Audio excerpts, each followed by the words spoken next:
Selamat pagi dan salam sejahtera kepada Dr. Yusri dan rakan-rakan sekalian. Nama saya Mekor, nombor matrik saya adalah UK30682. Hari ini saya ingin membentangkan tugasan yang bertajuk komunikasi lisan. Secara umumnya, komunikasi dibahagi kepada dua, iaitu lisan dan bukan lisan. Manakala komunikasi lisan merupakan komunikasi yang melibatkan suara, walau bagaimanapun, komunikasi jenis ini tidak semestinya melibatkan suara.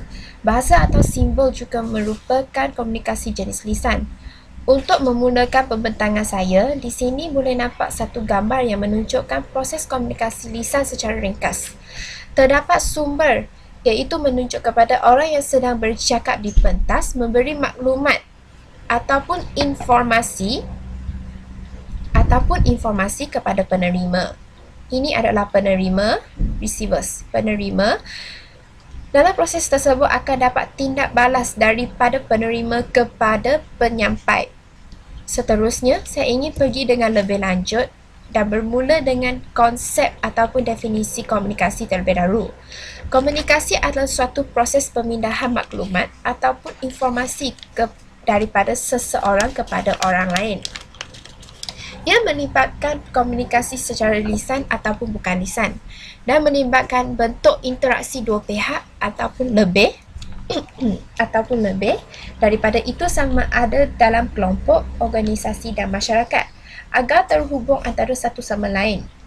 Seterusnya, terdapat komponen komunikasi dalam komunikasi, terutamanya adalah penyampai mesej atau yang disebut sebagai sender, merupakan pihak yang mengirimkan pesanan ataupun maklumat kepada pihak lain. Kedua adalah pesanan atau disebut sebagai mesej, merupakan isi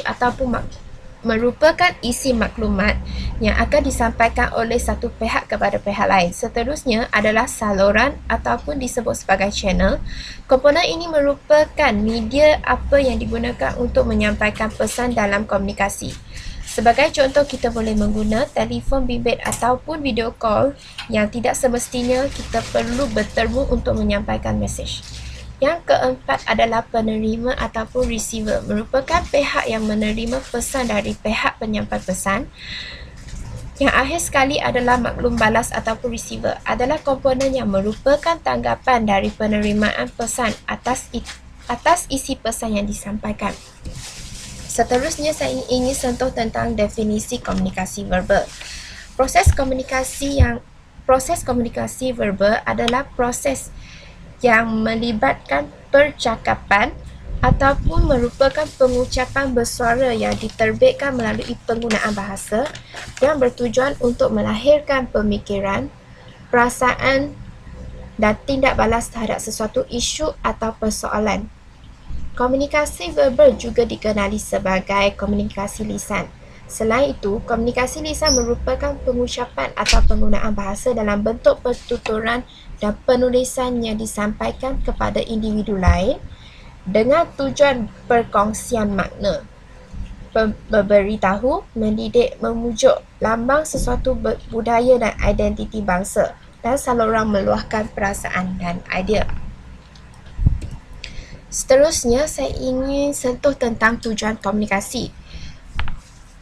Tujuan kita komunikasi adalah untuk melahirkan pemikiran, perasaan dan tindak balas daripada satu pihak dengan pihak yang lain. Untuk berkomunikasi adalah untuk memberi penjelasan, pemberitahuan atau arahan, untuk presentasi penjualan kepada para audiens ataupun untuk wawancara dengan orang lain. Seterusnya, terdapat dua jenis komunikasi yang bukan bersuara tetapi dikategorikan dalam komunikasi lisan. Yang pertamanya adalah simbol ataupun pesan verbal, yang merupakan semua jenis simbol yang menggunakan satu kata atau lebih untuk mewakili suatu objek ataupun sikap serta perbuatan. Sebagai contoh yang saya ambil, simbol pen.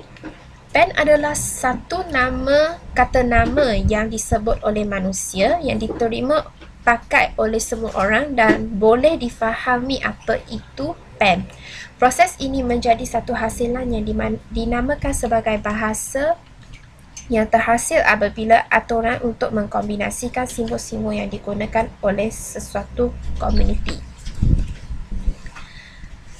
Seterusnya adalah fungsi bahasa. Terdapat 5 fungsi bahasa dalam penggunaan bahasa ini. Yang pertamanya adalah penamaan, yang boleh disebut sebagai naming atau labeling, adalah untuk menamai orang, objek dan peristiwa. Kedua adalah interaksi, menekankan berbagai gagasan dan emosi yang dapat mengundang simpati dan pengertian atau kemarahan dan kebingungan. Yang ketiga adalah penghantaran informasi, lintas waktu, memungkinkan kesinambungan budaya dan tradisi, menghubungkan masa lalu, masa kini dan masa depan. Seterusnya adalah untuk berhubung. Fungsi ini adalah untuk bergaul dengan orang lain untuk mencapai tujuan. Yang terakhir adalah keteraturan. Bahasa mengukuhkan kita untuk hidup lebih teratur, saling memahami mengenai diri kita dan kepercayaan serta tujuan kita. Sekian, terima kasih.